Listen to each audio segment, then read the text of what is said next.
الزعيق في الطفل والعقاب قدام الناس، تفتكروا ده صح ولا غلط؟ هاي، ازيكم؟ انا مريم، هكون معاكم في ABC Parenting Tips. يلا بينا.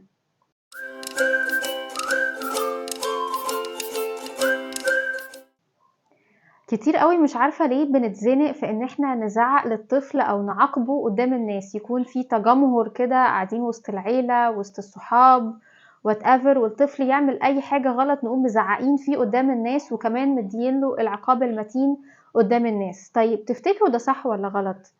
دلوقتي التجمهر ده تفتكروا هيبصوا للطفل ازاي لما يلاقوه بيتعاقب ويزعق؟ الطفل هيبص لنفسه ازاي لما يلاقيه وسط الناس كده والناس عمالة تبص عليه هو بيتزعق له وبيتعاقب قدام الناس؟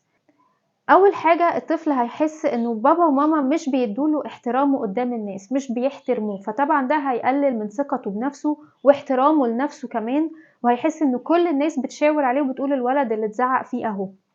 دايما هيبقى شايف نفسه قليل وشايف نفسه ضعيف قدام كل الناس، وخصوصا المجموعة اللي هو اتزعق له قدامهم.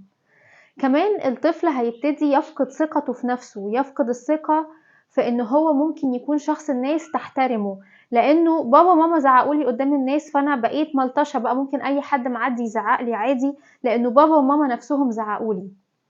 كمان لو في أطفال كانوا قاعدين في القعدة دي وشافوا طفل وهو بيتزعق له، احنا بنعرض الطفل للاستغلال والتنمر. ازاي؟ الأطفال دول مش ملايكة، يعني كل واحد هيبقى عنده مشاكله، فممكن الأطفال دول يستغلوا فكرة ان هو اتزعق فيه بان هما كل شوية يهددوه يقولوا له هنروح نقول لبابا عليك، هنروح نقول لبابا عليك، فيضطر ان هو يعمل الحاجات اللي هما بيقولوا له عليها حتى لو مش صح علشان خاطر ما حدش يروح يشتكيه لبابا ويزعق له تاني قدام الناس. كمان ممكن يقعدوا يتريقوا عليه بان هم يقعدوا يقولوا له انت اللي باباك زعق لك قدامنا، انت اللي مش عارف ايه، ويقعدوا يتريقوا عليه. فطبعا احنا بنعرض الطفل لضغط نفسي رهيب من حتى الاطفال اللي حواليه اللي شافوا الموقف ده. طيب نعمل ايه؟ بيتهيألي يا جماعة فكرة الزعيق قدام الناس مش هو الحل الوحيد والاخير قدامنا علشان نقاوم سلوك الطفل. ما ينفعش ابدا ابدا وممنوع تماما ان احنا نوجه الطفل بحدية او بزعيق او نعاقب قدام الناس، ما ينفعش تماما وممنوع ومرفوض تماما تماما. نعمل ايه لو احنا مضطرين ان احنا نتكلم مع الطفل في حاجة غلط عملها دلوقتي كبيرة لازم نتكلم فيها؟ ناخده على جنب ونتكلم معاه بهدوء من غير ما حد يلاحظ ولا يحس انه في شد في الكلام، علشان ما حدش يحس انه في زعيق او عقاب بيحصل للطفل، فمحدش يتكلم عليه ومحدش يبصله بنظرة قليلة او هو يبص لنفسه بنظرة قليلة.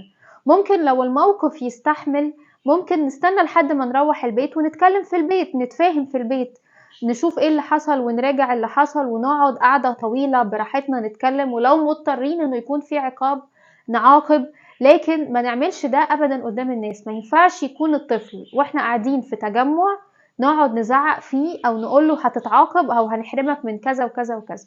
ما ينفعش ابدا، ده مرفوض تماما تماما علشان نفسية الطفل ما تتأثرش.